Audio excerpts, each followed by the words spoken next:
Il numero di pazienti affetti da HIV è in crescita in realtà in tutta Italia, gli incidenti comunque aumentano, anche in Regione del Veneto con un tasso di incidenza più basso rispetto alla media nazionale.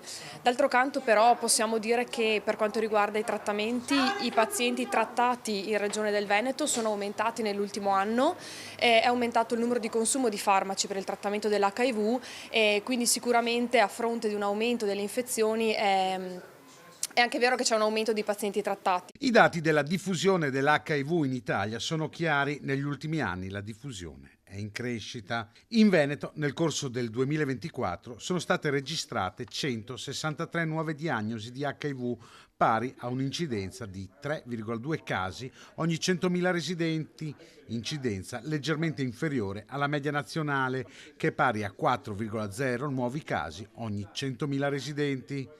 Si stima che alla fine del 2024 ci fossero 24.790 casi prevalenti in Italia, dei quali 1.253 in Veneto. È una epidemia che ha subito una grandissima riduzione.